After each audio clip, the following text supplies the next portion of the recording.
오늘 누가복음 23장 32절에서 43절을 중심으로 십자가, 용서와 구원의 분수령이라고 하는 제목으로 하나님 말씀 전하겠습니다. 오늘 본문의 말씀은 예수님께서 십자가에 달리신 그 장면을 보여주고 있습니다. 그런데 이 장면은 단순한 예수님의 십자가의 죽음만을 말씀하는 것이 아니라 우리의 구원이 어떻게 이루어지는지를 분명하고 정확하게 우리에게 가르쳐 주시고 있는 말씀이기도 한 것입니다. 그러니까 예수 그리스도의 죽음을 어떻게 바라보느냐가 우리의 인생을 가른다고 하는 것을 보여주고 있고, 또 그것을 두 강도의 예를 통해서 우리에게 분명하게 변증해 주고 있는 것입니다. 그러니까 우리의 구원이라고 하는 것이 우리의 선행이나 우리의 공로에 있는 것이 아니라 오직 예수 그리스도의 십자가의 죽음이 나의 죽음이라고 하는 사실을 내가 마음으로 믿고 고백하는 것을 통하여서 우리가 구원에 이른다고 하는 그 이신칭의의 진리를 이 십자가 사건에서 우리에게 분명하게 증거해 주고 있는 것입니다. 예수님께서 십자가에서 죽으시는 것은 단순한 순교나 또는 불운한 죽음이 아닙니다. 빌라도가 그릇되게 잘못 판결을 내려서 예수님께서 억울하게 죽음을 당하시는 것도 아닙니다. 하나님의 공의로운 진노를, 내가 받아야 할 진노를 우리 주님이 대신 받으시는 죽음인 것입니다. 마태복음 20장 28절에 보면 인자가 온 것은 섬김을 받으려 함이 아니라 도리어 섬기려 하고 자기 목숨을 많은 사람의 대속물로 주려 함이니라. 분명하게 예수님의 죽으심은 자기 죄 때문에 죽는 것이 아니라 많은 사람들, 더 정확하게 말하면 하나님이 창세전에 택하여 구원하시기로 작정된 사람들을 위해서 예수님께서 지금 십자가에서 죽으시는 것입니다. 대속물이라고 말씀합니다. 대속물이라고 하는 것은 노예나 포로를 해방시키기 위해서 지불하는 몸값을 말하는 것입니다. 다시 말하면 예수님의 십자가의 죽음은 우리가 지불해야 될 그 죄의 값을 예수님께서 대신 지불하시고 죄의 노예로 하나님의 진노와 심판 아래 있는 우리를 그 심판과 저주에서 구원하시는 죽음의 대가라는 사실을 말씀하고 있는 것입니다. 로마서 5장 8절에도 우리가 아직 죄인 되었을 때에 그리스도께서 우리를 위하여 죽으심으로 그랬습니다. 누구를 위하여요? 우리를 위하여, 더 정확하게는 나를 위하여 죽으셨다는 것입니다. 갈라디아서 3장 13절에서도 그리스도께서 우리를 위하여 저주를 받은 바 되사 율법의 저주에서 우리를 속량하셨으니, 누구를 위해서 저주를 받으셨다고요? 우리를 위해서요. 우리가 그 율법의 저주, 하나님의 말씀, 그것을 지키지 못할 때 하나님의 저주와 심판을 받아야 마땅한데 예수님께서 그것을 다 감당하시고 내 대신 그 저주의 죽음을 당하셨다는 것입니다.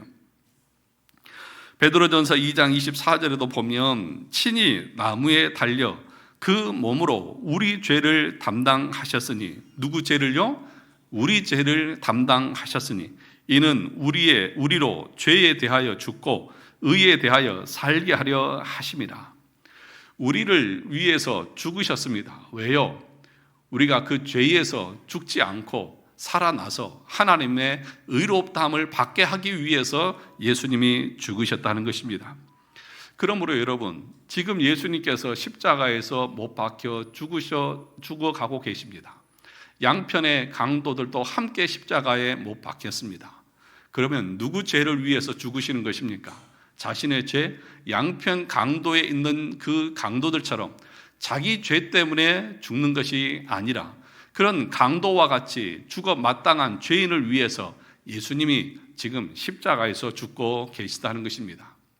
그 강도들은 자기 죄 때문에 죽지만 예수님은 자기 죄 때문에 죽으시는 것이 아니라 그 죄인들을 위해서 지금 죽고 계시다는 사실입니다.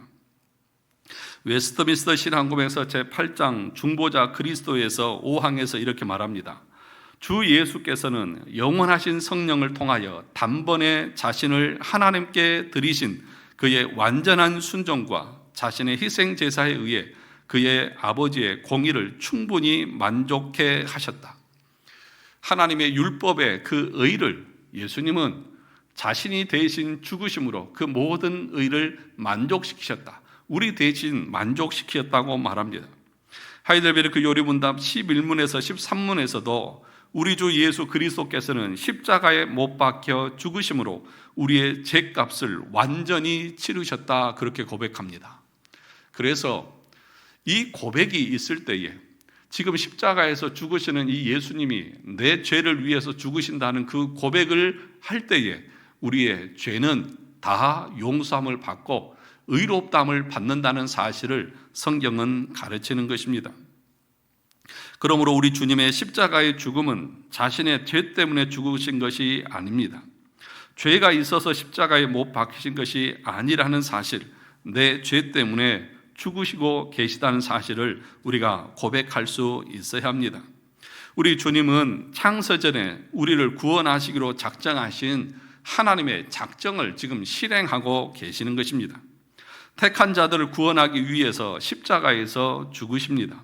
왜냐하면 우리가 우리의 행위로는 구원을 얻을 수가 없기 때문입니다. 내가 내 스스로는 내 죄값을 치를 수 없기 때문입니다. 무엇으로도, 어떤 선행과 공로로도 우리의 죄를 우리 스스로가 감당할 수 없습니다. 영원한 멸망에서 내 자신을 내 스스로가 건질 수 없는 것입니다. 오늘 본문 33절과 38절을 보면 이렇게 말합니다. 33절을 보시죠.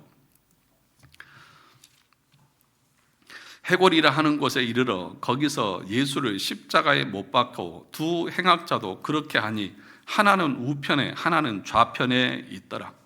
어찌 보면 이 말씀만 보면 예수님도 행악자와 똑같이 죄가 있어서 죽는 것처럼 보입니다. 그러나 여러분 38절을 가서 보겠습니다. 그의 위에 이는 유대인의 왕이라 쓴 패가 있더라. 그러니까 지금 이 말씀을 통해서 성경 우리에게 뭘 얘기하고자 하느냐 하면 예수님은 행악자들처럼 죄가 있어서 죽으신 것이 아니라고 하는 것을 지금 암시하고 있는 것입니다. 우리 죄를 대속하고 있음을 암시하고 있다는 것입니다. 이것은 한편 강도의 입을 통해서도 증명이 됩니다. 두 행악자가 예수님을 중심으로 양편에 함께 못 박혀 있습니다. 그런데 한편 강도는 어떻게 말합니까? 예수님을 향해서 비난하고 조롱합니다. 39절을 보시죠. 달린 행악자 중 하나는 비방하여 이르되 내가 그리스도가 아니냐 너와 우리를 구원하라 하되. 달린 행악자 중 한 사람은 예수님을 향해서 조롱하고 비난합니다. 네가 하나님이라고 하면, 네가 메시아라고 하면, 네가 구원자라고 하면 너도 구원하고 우리도 한번 구원해 봐라 라고 하면서 예수님에 대해서 비난하고 조롱하고 있습니다. 그러나 한편 강도는 어떻게 말합니까? 40절을 보시죠. 하나는 그 사람을 꾸짖어 이르되 내가 동일한 정죄를 받고서도 하나님을 두려워하지 아니하느냐. 우리는 우리가 행한 일에 상당한 보응을 받는 것이니 이에 당연하거니와. 그 다음 같이 읽어볼까요? 이 사람이 행한 것은 옳지 않은 것이 없느니라 하고. 그러니까 지금 한편 강도의 입을 통해서도 예수님께서 십자가에서 죽으신 것은 자기 죄 때문에 죽는 것이 아니라고 하는 사실을 분명하게 성경이 증거하고 있는 것입니다. 이 세상에는 두 부류의 사람이 있습니다. 한쪽은 예수님을 부정하고 희롱하는 사람들, 예수님을 거부하는 사람들, 그분이 하나님이심을 믿지 못하는 사람들. 또 다른 한 부류는 예수님이 자신의 죄 때문에 죽으셨음을 고백하고 그분이 하나님이심을 고백하고 그분 앞에 자신의 모든 것을 맡기고 의탁하는 사람들로 나누어지는 것입니다. 어찌 보면 참 이 장면은 인류의 모습을 극명하게 보여줍니다. 한편은 예수님을 조롱하고 한편은 예수님을 믿고 한편은 예수님을 인정하고 한편은 예수님을 거부하는 그런 인류의 모습, 인간의 모습들을 극명하게 보여주는 것입니다. 사랑하는 성도 여러분, 거부하는 자들은 자신의 죄로 말미암아 거부하는 것이고 믿고 고백하는 것은 하나님의 은혜의 결과라고 도르트신조에서 말합니다. 우리가 하나님을 거부하고 예수 그리스도를 믿지 않는 것은 왜 그러느냐? 우리 인간의 부패와 완악함 때문입니다. 그러면 내가 예수 그리스도를 하나님으로, 그리스도로 믿을 수 있는 것은 무엇 때문이냐? 하나님의 은혜 때문이다.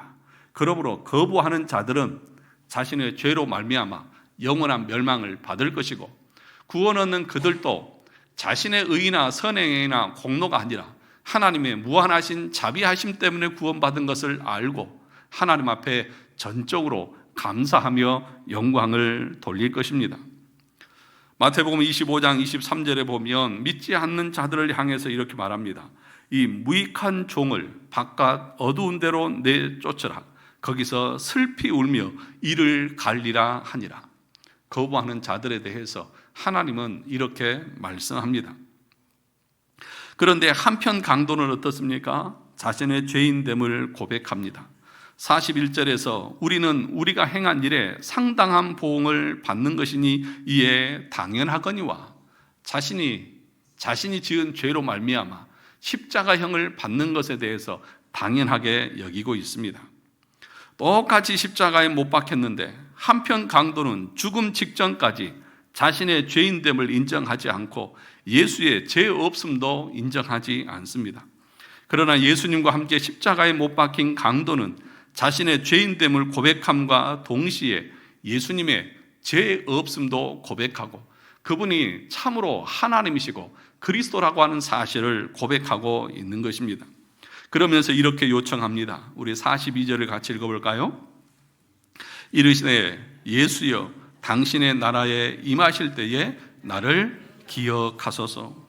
예수여 당신의 나라에 임하실 때에 나를 기억하소서. 이것은 단순한 요청이 아닙니다. 이 고백은 예수님께서 하나님이시고 그분의 나라가 존재하신다는 사실들을 인정하고 고백하는 신앙의 고백인 것입니다. 그러자 예수님께서 이렇게 대답하십니다. 43절을 보시죠.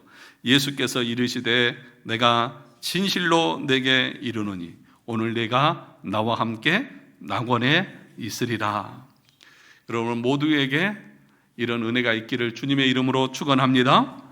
이 대화는 우리 인생에서 가장 복되고 가장 아름다운 대화의 한 부분일 것입니다. 여러분의 일생 중에서 이 대화만큼 아름답고 복된 대화는 없습니다. 예수여 당신의 나라에 임하실 때에 나를 기억하소서. 예수께서 진실로 이르시되 내가 오늘 나와 함께 낙원에 있으리라. 이 대답을 듣는 사람, 이 고백을, 이 요청을 하는 사람, 이 사람이 인류에 있어서 가장 행복하고 가장 복된 사람인 것입니다.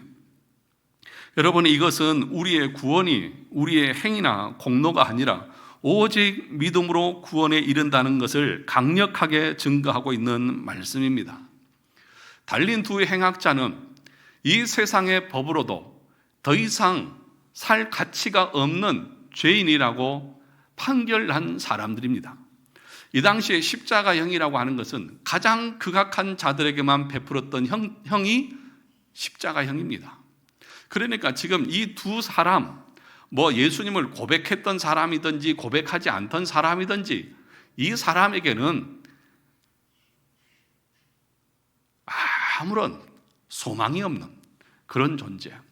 이 한편 강도가 예수님을 하나님으로 그리고 당신의 나라에 임할 때 나를 기억해 달라고 요청한 이 사람이 자신이 지금까지 십자가에 못 박히기 전까지 자신이 행한 공로가 있습니까?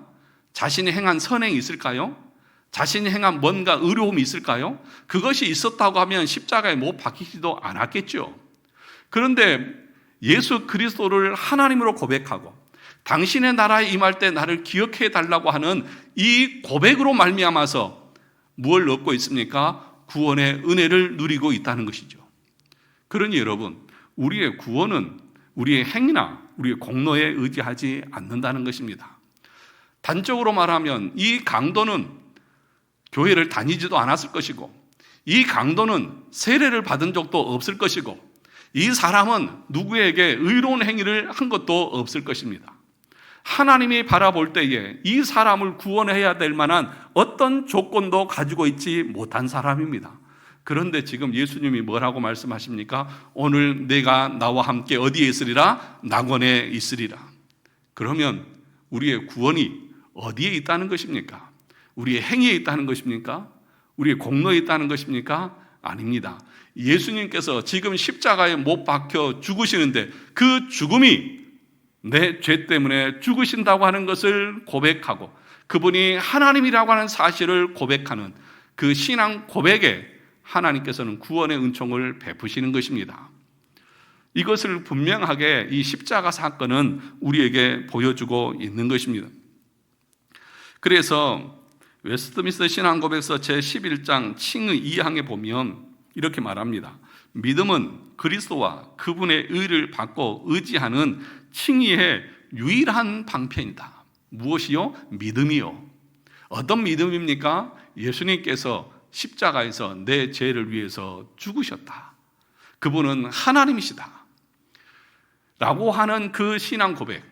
그것이 단순히 머리의 지식으로만 고백하는 것이 아니라 내가 하나님 앞에 의롭다함을 받지 못한다고 하면 내 죄로 말미암아 하나님의 영원한 저주와 멸망을 받게 될 것이라고 하는 그 두려움 가운데에서 주님 앞에 나가 고백하는 그 믿음을 말하는 것입니다.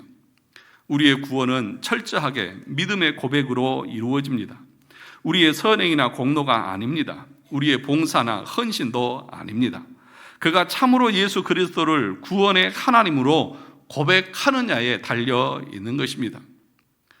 그래서 박형룡 박사님은 이 강도의 구원을 말하면서 이 신칭의 교리를 강력하게 변증하는 것이다, 그렇게 말씀하고 있습니다.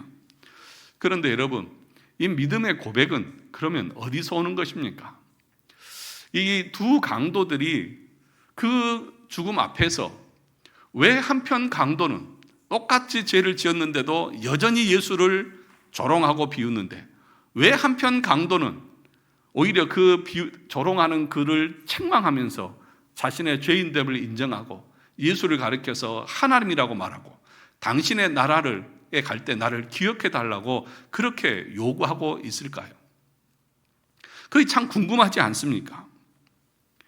그런데 이것이 곧 하나님의 은혜라고 말합니다. 에베소서 2장 5절과 9절에 보면 허물로 죽은 우리를 그리스도와 함께 살리셨고 너희는 은혜로 구원을 받은 것이라. 또 함께 일으키사 그리스도 예수 안에서 함께 하늘에 앉히시니 이는 그리스도 예수 안에서 우리에게 자비하심으로써 그의 은혜의 지극히 풍성함을 오는 여러 세대에 나타내려 하심이라. 이렇게 말합니다. 그리고 너희는 그 은혜에 의하여 믿음으로 말미암아 구원을 받았으니 이것은 너희에게서 난 것이 아니요 뭐라고요? 하나님의 선물이라. 그 다음에 행위에서 난 것이 아니니 이는 누구든지 자랑하지 못하게 함이라. 하나님께서 우리에게 믿음을 선물로 주십니다. 그런데 어떤 행위나 공로가 있어서 그것에 대한 대가로 보상으로 주시는 것이 아니다. 그러므로 네가 믿음을 가지고 예수 그리스도를 나의 하나님으로 나의 구주로 고백하는 것은 너의 어떤 공로가 있어서가 아니라 하나님의 무한하신 자비하심이고 하나님의 말로 다 할 수 없는 긍휼과 은혜다라고, 그래서 내가 믿음으로 구원을 얻는 것을 자랑할 수 없다 분명하게 말합니다. 에베소서 1장 3절에서 7절에서도 이렇게 말합니다. 찬송하리로다 하나님 우리 주 예수 그리스도의 아버지께서 그리스도 안에서 하늘에 속한 모든 신령한 복을 우리에게 주시되 곧 창세 전에 그리스도 안에서 우리를 택하사 우리로 사랑 안에서 그 앞에 거룩하고 흠이 없게 하시려고 그 기쁘신 뜻대로 우리를 예정하사 예수 그리스도로 말미암아 자기의 아들들이 되게 하셨으니. 우리를 언제 택하셨다고요? 창세 전에요. 어떻게 택하셨다고요? 그 기쁘신 뜻대로. 그러니까 여러분, 여러분이 태어나기도 전에, 여러분이 생기기도 전에 여러분을 택하셨습니다. 그러면 그 택하심에 여러분의 행위나 공로나 선행이 포함될 수 있습니까? 없습니까? 없잖아요. 그래서 하나님이 뭐라고 말합니까? 자기의 기쁘신 뜻대로, 내 마음대로, 내가 좋은 대로 하나님이 우리를 택하셨습니다. 그리고 그 택한 자들에게 하나님은 믿음을 주셔서 예수 그리스도를 나의 구주로 고백하게 하셨습니다. 뭐 하시려고요? 자기의 아들들이 되게 하시기 위해서, 하나님의 자녀가 되게 하기 위해서라는 것입니다. 그래서 이것을 가리켜서 도르트 신조에서는 무조건적 선택이라고 그렇게 말합니다. 어떤 선택이요? 무조건적 선택. 그러니까 무조건적, 그러니까 아무나 선택했다, 그런 뜻이 아닙니다. 조건을 걸지 않고, 조건 보지 않고 하나님이 우리를 자기의 기쁘신 뜻대로 선택하셨다는 거예요. 내 행위도 없이, 공로도 없이, 이쁜 구석이 아무도 없습니다. 제가 보니까 이쁜 구석이 하나도 없어요.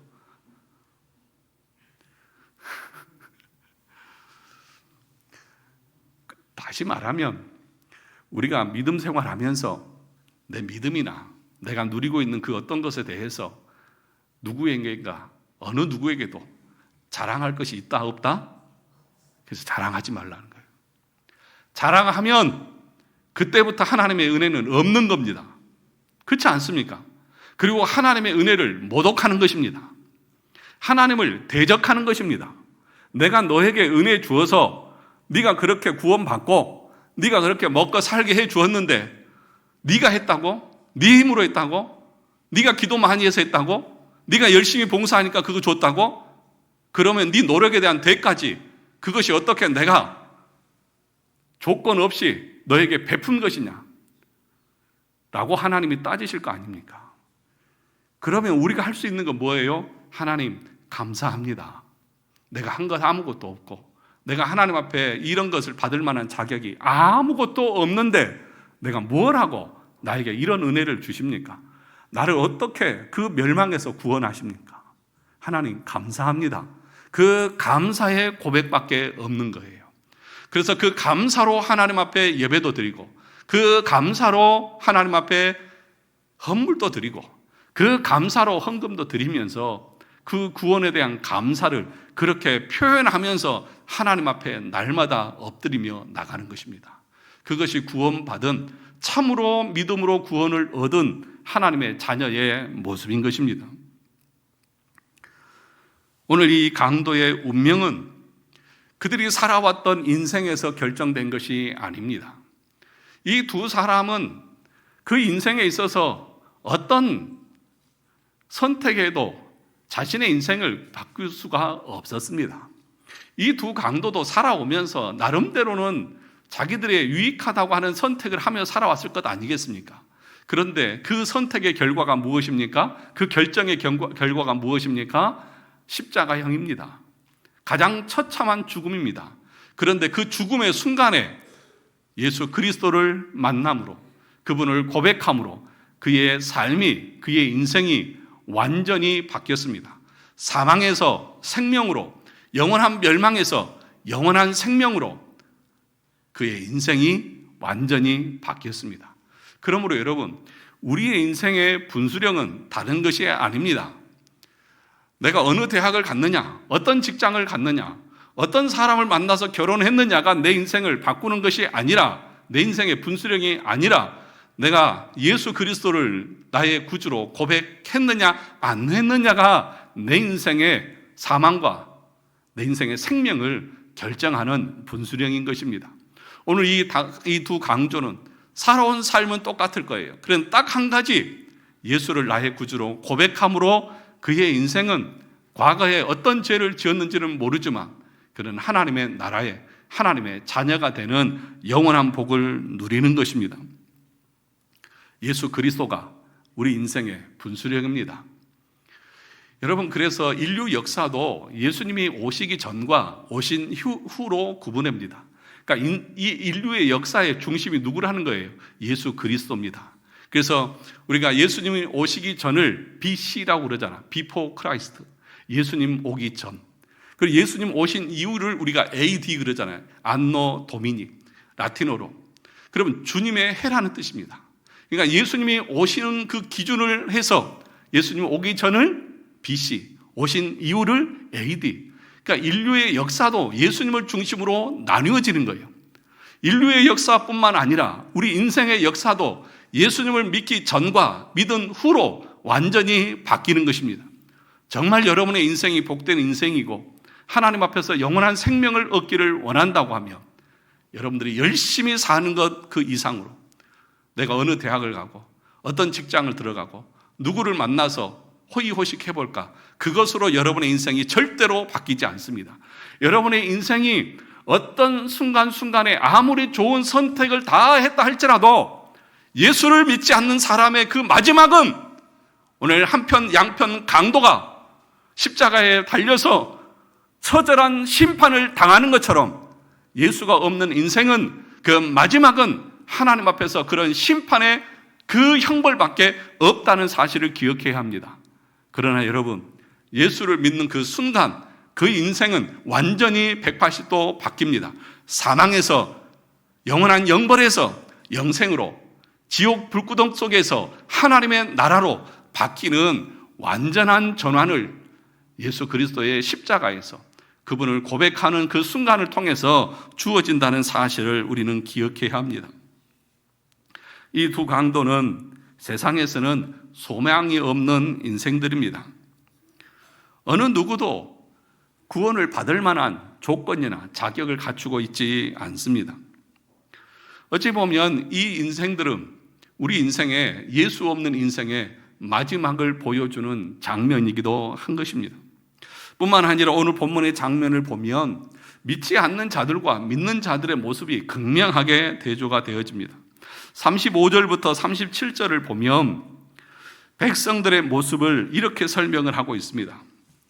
우리 35절부터 37절까지를 같이 한번 천천히 읽어보겠습니다. 시작.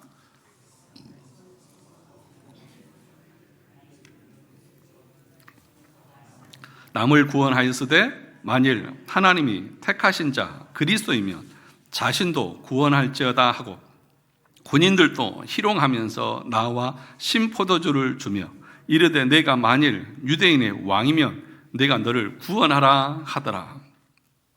사람들이 뭐라고 말합니까? 예수님이 십자가에서 자신들의 죄를 위해서 죽으시는데 백성들은 나와서 뭐 합니까? 구경거리예요. 구경하고 있어요.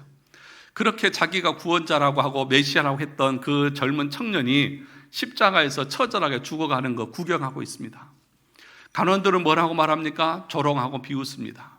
네가 메시아다고 하면 너 스스로를 구원해봐라 라고 조롱합니다.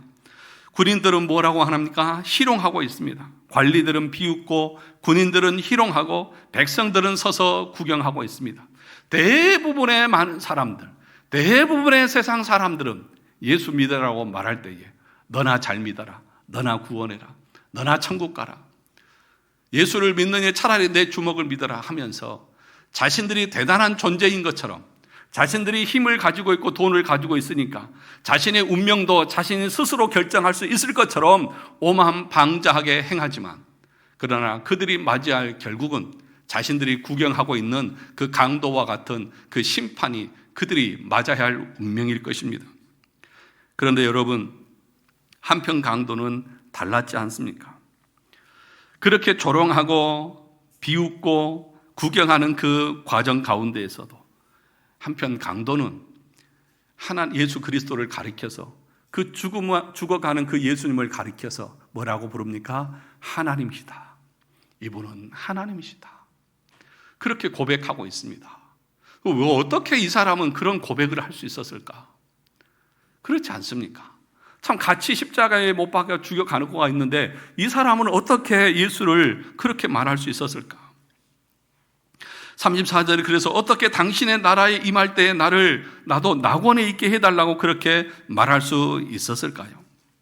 여러분, 이 한편 강도도 원래는 그 반대편에 있는 강도와 똑같이 예수님을 희롱하고 조롱했습니다. 처음에는 그랬어요. 여러분, 마태복음 27장 44절에 보면 동일한 내용의 본문인데 이렇게 말합니다. 함께 십자가에 못 박힌 강도들도 이와 같이 욕하더라. 강도들. 강도라고 말하지 않고 복수로 강도들이요. 그러니까 양편 강도들이 처음에는 어떻다는 거예요? 처음에는 관리들이나 또 병사들이나 구경하고 있는 사람들처럼 예수를 똑같이 조롱하고 비난했어요. 그런데 어느 순간 한편 강도에게는 하나님이 은혜를 주셔서 그분이 하나님이라고 하는 사실을 깨닫게 하신 거예요. 그분이 메시아라고 하는 사실을 깨닫게 한 거예요. 예수님께서 뭐라고 하셨습니까? 34절에 보면 예수님께서 이렇게 말합니다. 이에 예수께서 이르시되 아버지 저들을 사하여 주옵소서. 자기들이 하는 것을 알지 못함이니이다 하시더라. 아마도 하나님께서 예수님의 이 기도를 들으시고 창세전에 택한 자의 마음에 성령께서 은혜를 주셔서 자신의 죄인됨을 보게 하시고 그분이 하나님 되심을 믿게 하시는 은혜를 베풀어 주셨다는 것 외에는 다른 어떤 것을 생각할 수가 없습니다. 그렇지 않습니까?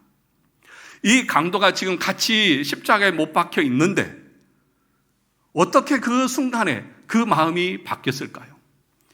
예수님께서 아버지 저들이 하는 것을 저들은 알지 못합니다. 하나님 저들을 용서해 주십시오. 하나님께서 그 한편 강도에게 긍휼과 자비를 베푸셔서 그분이 하나님이시라고 하는 사실을, 그분이 메시아라고 하는 사실을 그 순간 깨닫게 하셨을 것입니다.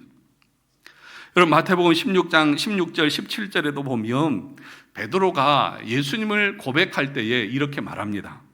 시몬 베드로가 대답하여 이르되 주는 그리스도시요 살아계신 하나님의 아들이시니이다. 그렇게 베드로가 고백할 때에 예수님이 뭐라고 말씀하십니까? 예수께서 대답하여 이르시되 바요나 시몬아 내가 복이 있도다. 이를 내게 알게 하니는 혈육이 아니요 하늘에 계신 내 아버지시니라. 누구라고요? 하늘에 계신 내 아버지시니라. 누가 베드로에게 예수 그리스도께서 하나님의 아들이시고 그리스도라고 하는 사실을 깨닫게 하셨습니까? 하늘에 계신 아버지요. 베드로가 지혜가 있었고 베드로가 똑똑해서 그분을 알아본 것입니까? 아닙니다. 그러니까 지금 한편 강도에게도 누가 은혜를 베푸신 거예요? 하늘 아버지께서 깨닫게 하셔서 그분을 메시아로, 그분을 하나님으로 보게 하신 거예요. 그러니까 여러분, 저와 여러분들이 이 시간 똑같이 예배를 드리지만 하나님이 어떤 사람에게는 은혜를 주실 것입니다. 그래서 그 전까지는 예수를 부정하고 그 전까지는 부인하고 그 전까지는 무슨 예수를 믿는다고 구원을 얻어, 무슨 천국이 있고 지옥이 있어 라고 그렇게 부정했던 사람이 어느 순간에는 예수가 하나님이시고 내가 죽음 이후에 영원한 멸망과 구원이라고 하는 새로운 삶이 있다고 하는 것을 하나님께서 성령을 통해서 깨닫게 하실 것입니다. 그래서 우리의 단단한 돌 같은 마음을 어떻게 바꾸신다고요? 살과 같이 부드럽게 하실 것이고 우리의 지식에 조명하셔서 어둠 가운데 있던 우리를 밝히셔서 예수 그리스도께서 하나님이라고 하는 사실을 보게 하시고 믿어지게 하실 것입니다. 누가 하시는 거예요? 성령께서 하십니다. 이것이 하나님의 은혜입니다. 하나님은 택한 자들에게 이런 은혜를 주십니다. 모든 사람에게 주시는 것이 않습니다. 만약에 여러분들이 이 말씀을 들으면서도 예수가 하나님이시고 구원자라고 하는 그 사실이 믿어지지 않는다고 하면, 그분 앞에 내 인생의 모든 것을 맡길 수가 없다고 하면 여러분은 두려워하셔야 합니다. 오늘 이 한편의 강도는 자기의 마지막 생애를 주님 앞에 맡깁니다. 예수여, 당신의 나라에 임할 때에 나를 생각해 주옵소서. 자기의 모든 것을 그분 앞에 맡깁니다. 여러분이 정말 예수 그리스도를 구주로 믿는다고 하면 여러분의 남은 생애를 그분 앞에 맡기셔야 합니다. 그분을 위해서 살아가야 되고 그분 중심으로 살아가게 되어져 있습니다. 왜요? 그분이 하나님이시고 그분이 나에게 유일한 구원자라고 하면, 그분이 내 모든 생사여탈권을 쥐고 있다고 하면 내 인생을 그분 앞에 맡기지 않을 인생이 어디 있습니까? 참으로 그분이 구주라고 하면 여러분의 인생은 달라질 것이고 그분 앞에 모든 것을 맡기면서 살아가게 될 것입니다. 그렇지 않다고 하면 말로는 예수님을 하나님으로, 말로는 예수를 구주라고 말하면서도 행위로는 부정하는 그런 무신론자와 다르지 않습니다. 행위적 무신론자와 다르지 않습니다. 정말 예수 그리스도가 하나님이시라고 하면 오늘 이 한편 강도가 예수여, 당신의 나라에 임할 때 나를 기억해 주옵소서라고 하면서 자신의 인생을 그분 앞에 맡기듯이 우리도 그분 앞에 내 모든 생애를 맡기면서 나갈 것이라는 것입니다. 사랑하는 성도 여러분, 지금까지 내가 어떤 죄를 지었느냐 중요하지 않습니다. 그렇지 않습니까? 오늘 이 양편의 강도는 세상의 법으로는 너희들은 살 가치가 없고 너희들보다 더 악질은 죄인은 없다. 그래서 십자가에 못 박아 처형시키고 있는 사람들입니다. 그런데 그런 사람도 예수 그리스도를 구주로 고백함으로 구원에 이르는 은혜를 누립니다. 그러므로 여러분, 내가 지금까지 어떤 삶을 살아왔던지 그건 중요하지 않습니다. 중요한 건 뭐예요? 오늘 이 시간 예수 그리스도를 나의 구주로 고백하면서 나가는 것입니다.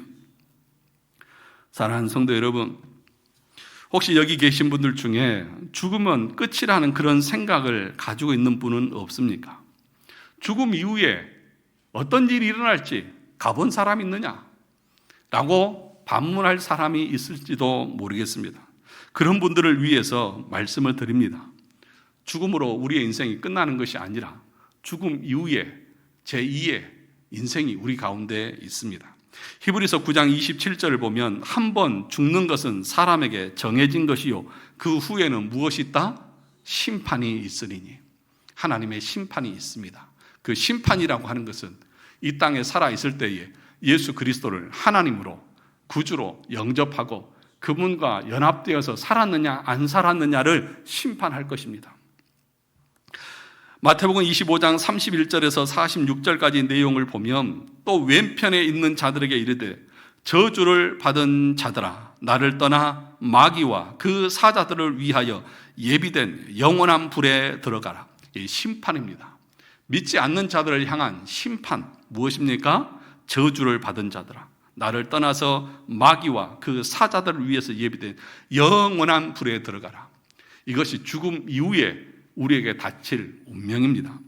그들은 영벌에, 의인들은 영생에 들어가리라. 의인들은 예수 그리스도를 하나님으로 구원의 주로 믿은 사람들은 우리 주님과 연합되어서 그분이 누리는 그 영원한 생명을 누릴 것이라고 말씀하고 있습니다. 요한계시록 20장 11절 15절에서도 백보자 심판에 대해서 이렇게 말합니다. 또 내가 크고 흰 보좌와 그 위에 앉으신 이를 보니 땅과 하늘이 그 앞에서 피하여 간데 없더라. 또 내가 보니 죽은 자들이 큰 자나 작은 자나 그 보좌 앞에 서 있는데 책들이 펴 있고 또 다른 책이 펴졌으니 곧 생명책이라. 죽은 자들이 자기 행위를 따라 책들에 기록된 대로 심판을 받으니 누구든지 생명책에 기록되지 못한 자는 불못에 던져지더라.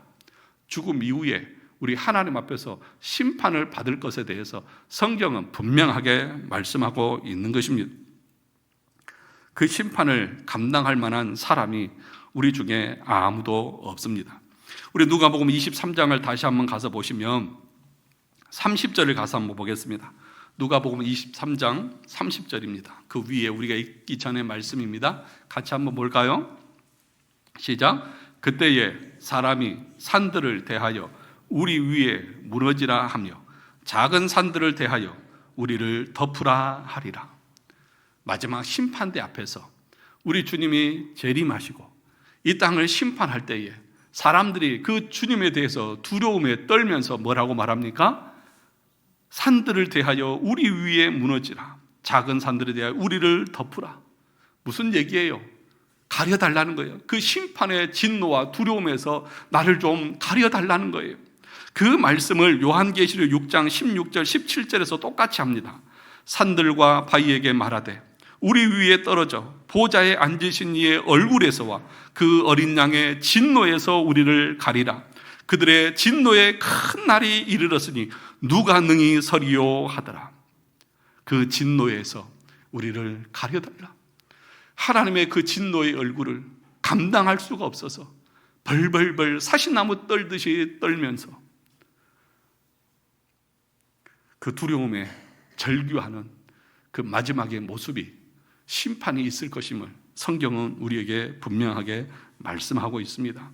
사랑하는 성도 여러분, 우리는 어떠합니까? 십자가 사건이 2000년 전에 있었던 그런 역사적인 사건에 불과한 것입니까? 아닙니다.